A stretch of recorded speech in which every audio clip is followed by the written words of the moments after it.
যার বিরুদ্ধে শত শত মানুষকে গুম করার এবং গুম করে হত্যা করে বিভিন্ন নদী নালা খাল বিল সুন্দরবন বিভিন্ন জায়গায় তাদের ডেড বডিকে ফেলে দেওয়ার অভিযোগ তার বিরুদ্ধে রয়েছে। তদন্ত তাদের বিরুদ্ধে অভিযোগের সত্যতা প্রমাণ পাওয়া গেছে। আজকে তার বিরুদ্ধে যে মহাকাব্যিক যে অভিযোগ, তার একটা এপিসোডের ব্যাপারে আন্তর্জাতিক অপরাধ ট্রাইব্যুনালের তদন্ত সংস্থা তদন্তপূর্বক অভিযোগপত্র জমা দিয়েছিলেন। সেটার ভিত্তিতে একটা ফর্মাল চার্জ আমরা দাখিল করেছিলাম। আজকে তার বিরুদ্ধে আনুষ্ঠানিক অভিযোগ গঠনের শুনানি অনুষ্ঠিত হয়েছে। সেখানে আমরা বলেছি যে তিনটা কাউন্টে 100 জনেরও বেশি মানুষকে তিনি গুম করে হত্যা করেছেন, নিজে উপস্থিত থেকেছেন, নিজ হাতে হত্যা করেছেন এবং অর্ডার দিয়ে তার অধীনস্থ সৈনিকদের দিয়ে এটা করিয়েছেন।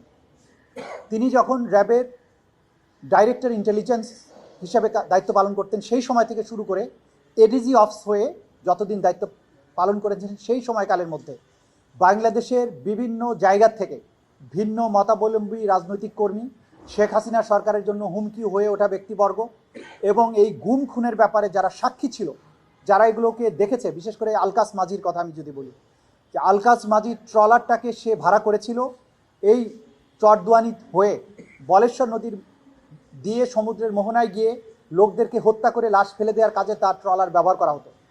এই যে দিনের পর দিন তাকে নিয়ে গিয়ে যে লোকদেরকে হত্যা করা হয়েছে, এই বিষয়টা আলকাস মাঝিকে এত বেশি পীড়া দিয়েছিল যে এক পর্যায়ে সে অস্বাভাবিক আচরণ করতে শুরু করে। তখন তার পরিবারের সদস্যরা র্যাব 8 বরিশালে যে র্যাব 8 আছে তাদের কর্মকর্তাদের কাছে গিয়ে জানায় যে আমার স্বামীকে নিয়ে আপনারা আসলে কি করেছেন, যে সে এরকম অ্যাবনর্মাল আচরণ করছে কেন। তখন র্যাব 8-এর কর্মকর্তারা এটা জিয়াউল হাসানকে জানায় যে আলকাস তো এরকম আচরণ করছে। তখন বলছে ওকে ফিনিশ করে দাও। তার ভিত্তিতে তাকেও ধরে নিয়ে এসে ফিনিশ করা হয়। অর্থাৎ তার এই সমস্ত হত্যাকাণ্ডের ব্যাপারে যেগুলো সাক্ষী ছিল, প্রত্যক্ষদর্শী ছিল, তাদের মধ্যে কাউকে যদি সন্দেহ হতো যে সব ফাঁস করে দিতে পারে, তাকেও সে এলিমিনেট করেছে। এবং আমরা আজকে আদালতে 3টা কাউন্টের মধ্যে দেখিয়েছি যে র্যাব অফিস থেকে গোপন বন্দিশালায় বন্দি করে রাখা বন্দীদেরকে জিয়াউল হাসান বিভিন্ন সময়ে তার গাড়িতে তুলে নিয়ে গিয়ে যখন টঙ্গী হয়ে ভৈরব পর্যন্ত এই বাইপাস রাস্তার মধ্য দিয়ে একদিনে সেখানে আমরা 3 জনের সাক্ষ্য প্রমাণ পেয়েছি যে 3 জনকে তুলে নিয়ে গিয়ে একটার পর একটা হত্যা করে, গুলি করে হত্যা করে নালার মধ্যে, নদীর মধ্যে লাশগুলো ফেলে দেওয়া হয়। কিন্তু পরবর্তী সময়ে যেগুলো আরও পাওয়া যায় যে শীতলক্ষা নদীতে সে কয়েক শত মানুষকে গুলি করে হত্যা করে তাদের পেট কেটে নাড়ি ভুড়ি ফেলে দিয়ে ইট এবং সিমেন্টের বস্তা বেঁধে দিয়ে লাশ ফেলে দিয়েছে। শীতলক্ষাতে যখন 7 মার্ডারের পরে যখন এই লাশটা ভেসে উঠল, তখন তারা আতঙ্কিত হয়ে যায় যে ভবিষ্যতে এইরকম ভেসে ওঠা আরও লাশ বের হতে পারে। সেই আতঙ্কে তখন তারা স্থানটা পরিবর্তন করে। তখন এটা চলে যায় বড় নদীতে, অর্থাৎ বরিশালের বরগুনাতে চরদুয়ানি নামে একটা ঘাট আছে, সেখান থেকে খালের মধ্যে করে ট্রলারে করে লোকদেরকে নিয়ে বলেশ্বর নদীতে যাওয়া হতো প্রথমে, এবং বলেশ্বর নদীর থেকে জোয়ার ভাটার হিসাব করে সুন্দরবনের দিকে, মোহনার দিকে যাওয়া হতো। এবং যেখানে গিয়ে গভীর সাগরে যে অংশে লাশটা ফেললে লাশগুলো পুনরায় ভেসে ওঠার কোনো আশঙ্কা নেই, সেরকম জায়গায় গিয়ে সব বন্দীদের হাত পা বাঁধা অবস্থায় তাদের জমটুপি পরানো থাকতো, তাদের জমটুপিটা খুলে মাথার সামনে একটা বালিশ রেখে তারপরে তাদেরকে গুলি করে হত্যা করা হতো। বুকের সামনে বালিশ রেখে বুকে গুলি করা হতো। নতুন এবং ফিরে আসা গ্রাহকদের জন্য নগদে চলছে ক্যাশব্যাক সহ প্রতিদিন হাজারো উপহার জেতার সুযোগ। হবে আশা আর ফেরা, সারপ্রাইজ সেরা। এরপরে মরে যাওয়ার সাথে সাথেই তাদের পেটটা কমান্ডো নাইফ দিয়ে চিরে ফেলা হতো, নাড়ি ভুড়িগুলো ফেলে দেওয়া হতো, ইটের বস্তা সিমেন্টের ব্লক বেঁধে ধাক্কা দিয়ে ট্রলার থেকে ফেলা হতো। এই যে নারকীয় হত্যাযজ্ঞ, এগুলো যারা সাথে থেকে এগুলো প্রত্যক্ষ করেছেন, যে সমস্ত মাঝিরা ছিলেন তারা এখানে সশরীরে সাক্ষী দিচ্ছেন, যে সমস্ত অফিসাররা তার সাথে গিয়েছিলেন তাদের অনেকেই সাক্ষী দিয়েছেন। এবং এর মাধ্যমে তারা বলেছেন যে এই সব লোকদের পরিচয় আমরা জানতাম না। দেখা গেল একদিন 8-7 জন লোককে নিয়ে গেছে, তার মধ্যে 2 জনকে সুন্দরবনের ভেতরে ঢুকিয়ে আগে গুলি করে হত্যা করে ফাঁকা আওয়াজ করতো গুলি, এখানে অনেক বন্দুক যুদ্ধ হয়েছে। তারপরে সাংবাদিকদের নিয়ে বলেছে যে 3টা লাশ পড়ে আছে।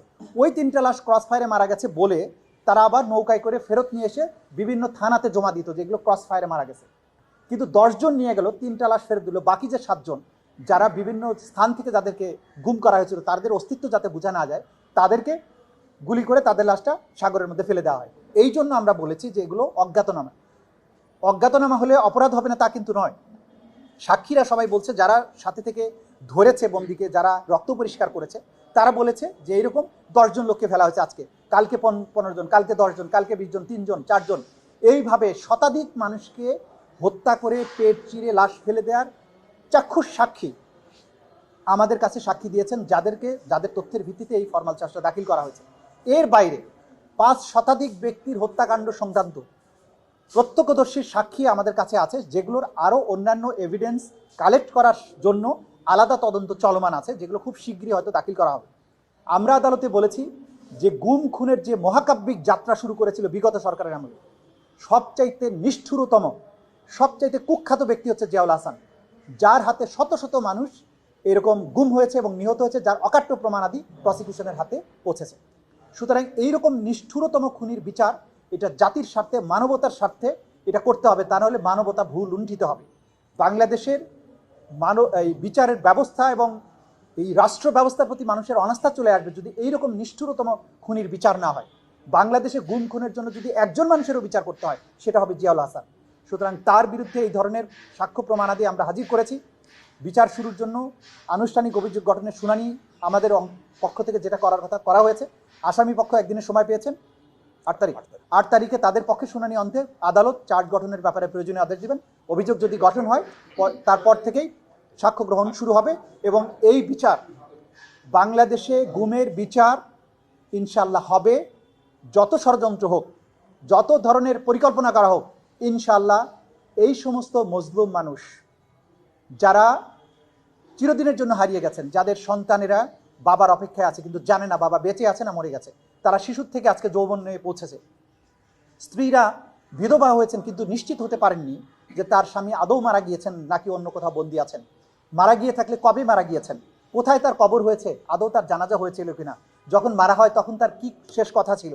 এই যে অ্যাগনি, এই যে মানুষের বেদনা, এই বেদনার চির অবসান বাংলাদেশ থেকে হতে হবে। সেই কারণে আমাদের প্রসিকিউশন বা এই রাষ্ট্র এই বিচারের ব্যাপারে ব্যবস্থা গ্রহণ করেছে। বিচার হতে হবে বাংলাদেশে, এই বিচার অবশ্যই হবে এবং ন্যায় বিচার হবে। বাংলাদেশ থেকে গুম, এইভাবে চিরদিনের জন্য হারিয়ে যাওয়া, এক্সট্রা জুডিশিয়াল কিলিং, গলফ করা, গেস্টাপো করার মতো নিষ্ঠুর শব্দ ব্যবহার করে এই যে মানুষকে পেট কেটে, পেট চিরে নদ নদী খাল বিলে ফেলে দেওয়ার যে সংস্কৃতি, বাংলাদেশে তার কবর হবে, বিচার হবে, এই সমাজ, এই রাষ্ট্র ব্যবস্থা আইনের শাসনের দিকে ফিরে আসবে। এটা আমরা কোর্টে সাবমিশন